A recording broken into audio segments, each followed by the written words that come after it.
Happy Friday! Welcome to book club number 5. Today's chapter is Miss Petitfour and, where is it? The birthday cheddar. Yeah. Miss Petitfour's snow-pawed cat, Minky, loved cheese. She adored cheese, flirted with it, danced with it, and brought it lovely presents, like pretty pebbles from the garden, before devouring it with her little minky teeth. When Miss Petitfour made a fancy salad, Minky watched the way the lettuce leaves bent under the slight weight of the Parmesan. When Miss Petitfour had cheese toast for tea, Minky noticed how the cheddar melted into every little crevice and crater of the toast. She licked her whiskers greedily when Miss Petitfour lowered her hand to feed her snippets and smidgens, pinches and wedges, slices and crumbles. Minky loved all cheese: Swiss cheese, Edam cheese, Gruyere and Roquefort, Brie cheese and blue cheese, mozzarella and Parmesan, hard cheese, crumbly cheese, creamy cheese, lumpy cheese. Minky even had a cheese calendar that she slept with, which Miss Petitfour had given to her for Christmas. Each month, there was a big picture of a different kind of cheese in a mouth-watering pose. Blue cheese cavorting with the pears, cheddar laughing with apples, Gruyere lounging with grapes, Edam joking with parsley.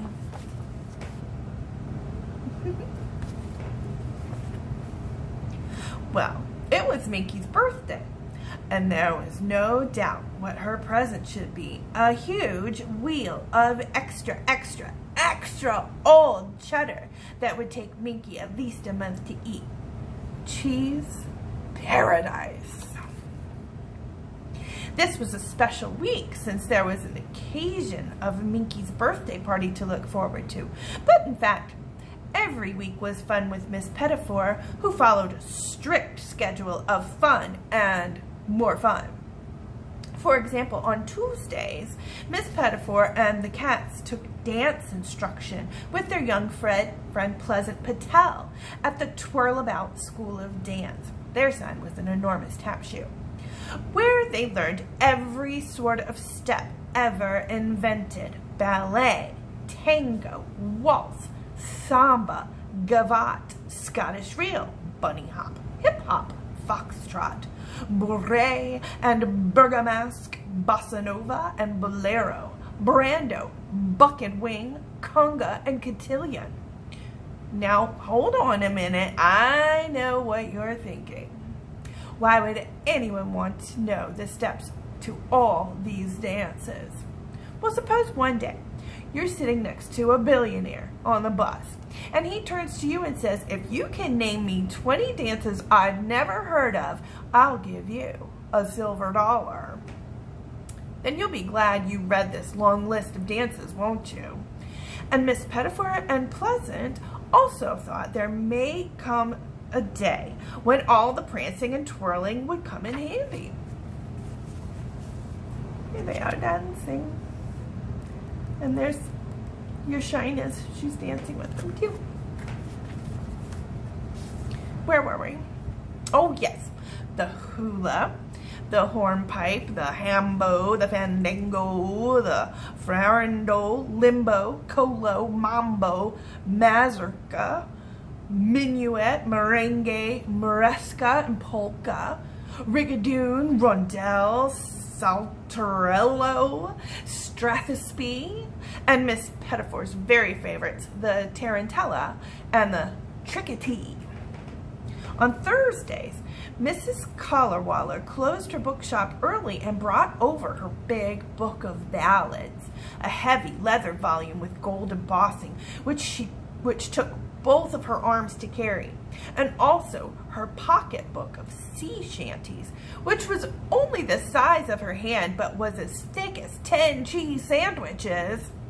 They sat together at Miss Petitfour's piano, learning old songs, each with 25 verses about girls dressing as boys to stow away on ships, and talking blackbirds, and fish hooks, and watery brooks, and spigot and sparket snakes, that is to say, snakes that are speckled and spotted. They also learned songs full of impossible tasks, oceans emptied using only a soup spoon, and shirts sewn without any thread, and everyone a-sailing and a-roving all over the briny deep. They sang Hi-ho, Laddie-o, and the waves may roll and the winds may blow, and afterward they flopped down on Miss Petitfour's sofa, exhausted by all their boisterous chorusing and plank walking and perilous pirate voyages. There they are singing. The kiddies are getting in on the act there. And on Fridays, Miss Petitfour went shopping and outing all her cats loved, and they would wait patiently in the garden for liftoff. Minky, Misty, Taffy, Persia, Pirate, Mustard, Mutard, Hamdullah, Earring, Grigorovich, Clasby, Captain, Clothespin, Your Shyness, and Sizzles wrapped themselves one to another, and off they went. And on this particular Friday, they were on a special mission to buy Minky's birthday cheddar and other party favors, and the big paisley tablecloth puffed full like the cheeks of a birthday girl ready to blow out the candles. Some words are like a hailstorm during the middle of a picnic, or a flat tire on a lovely journey, or a fallen tree across a path, and these words stop a story immediately and swivel it off in another direction entirely. Words like but, however, if only, sadly, unfortunately. Unfortunately, the wind was blowing in the wrong direction. Instead of taking Miss Petitfour and Minky, Misty, Taffy, Persia, Pirate, Mustard, Mutard, Hamdullah, Earring, Grigorovich, Clasby, Captain, Catkin, Captain Clothespin, Your Shyness, and Sizzles in the direction of the Party Whatnot shop, their sign was a gargantuan party hat, where Miss Petitfour was hoping to buy all the birthday treats, including balloons and banners and icing sugar and ice cream and, of course, the great wheel of cheese. The wind blew them in the direction of the river, where, as we all know, there are no handy shops whatsoever. Moreover, the water was terribly cold, as it came directly from the mountaintop, and furthermore, the cats did not like to wet their whiskers, unless, of course, it was in vats of cream. Sizzle's tail dangled dangerously close to the brisk current. All the cats were scrambling upward toward Miss Petitfour's basket as they all sank lower and lower, barely avoiding plunging into the rapids. What was Miss Petitfour to do? The wind drew them lower and then just a bit higher again, and lower and higher, as if they were on an invisible swing. Clasby nearly lost his bobble hat in the waves, and Your Shyness's lace collar got a soaking from some passing spray. And on, farther and farther down the river they dipped and rose. Look at poor Sizzles. He's gonna get wet. Some words are like rays of light, white knights, or a safety pin at the right moment. And these words are useful as sticky tape just when the page is ripped, fixing up the story in an instant. Words like unbelievably, by great good fortune, and by chance. By chance and unbelievably and by great good fortune, Mr. Coney Bear happened to be out in his sailboat enjoying the stiff breeze on the river, with his cloud identification book. Identifying clouds was one of his hobbies, when he noticed a shadowy shape hopping low across the water. He could not identify the kind of cloud that could make such a shadow. Certainly not a stratus cloud, or a cirrus, or a cumulonimbus. Was it the treacherous waterspout? For a moment, he even thought he had discovered a new kind of cloud and became very excited. Perhaps he thought it could be named after its discoverer, the Coney Bear cloud. As we know, the cats had once before been mistaken for a cloud on the day of the jumble. And so Mr. Coney Bear can be easily forgiven for being confused. Meanwhile, while Mr. Coney Bear was thinking these cloudy thoughts, which we might almost consider to be a digression, Miss Petitfour and the cats were trying to think of ways to save themselves from a dousing. There were no convenient trees to swing their way to, and no handy fishermen with nets to scoop them from danger. As you no doubt know, Miss Petitfour was an excellent pilot, and she understood air currents and wind velocity. She deduced that if they worked with the wind instead of against it, perhaps they could make their escape.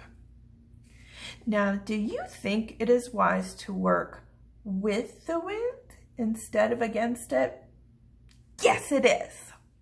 And by now, Miss Petitfour had spotted the tiny white speck of Mr. Coney Bear's sail farther down the river and knew if they all worked together and swung even harder, they might propel themselves as far as his little boat.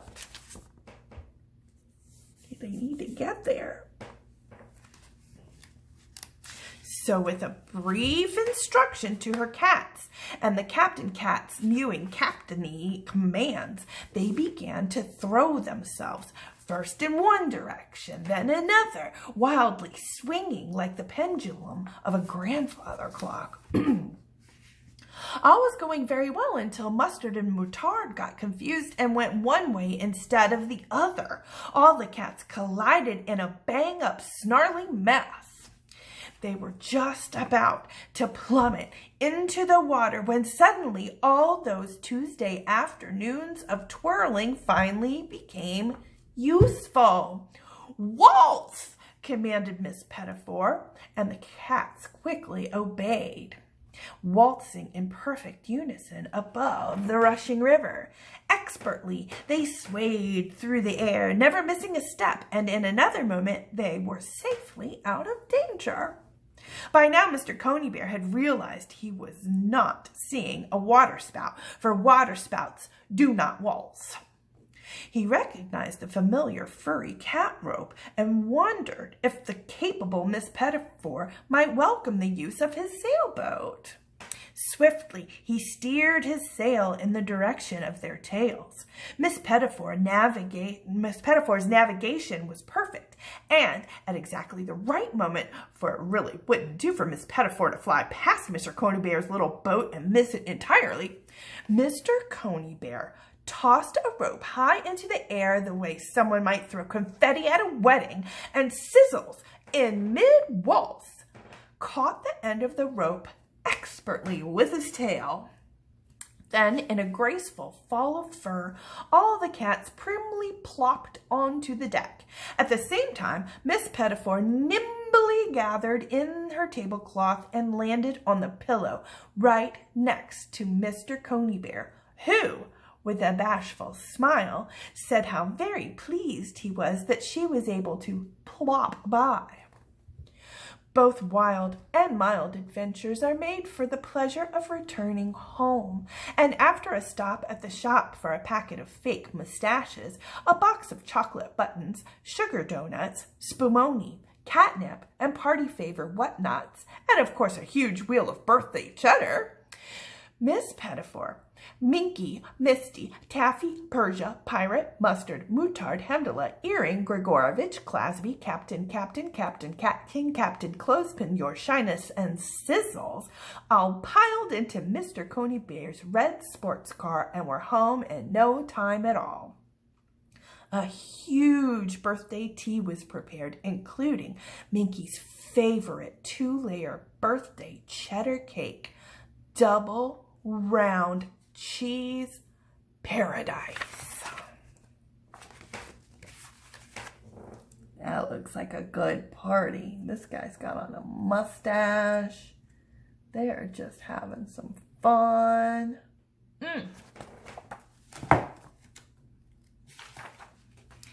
Minky would always remember this birthday as the best one of all. Not everyone is lucky enough to mark their birthday with an almost dunking, a ripping river rescue, and a ride in a sailboat and a sports car, all in one single afternoon. After tea, everyone snoozed in the garden on the very same paisley tablecloth that Miss Petitfour had tied up at the corners and that had carried them from the beginning of their very rousing adventure to its very sleepy end. Happy birthday, Minky. The end.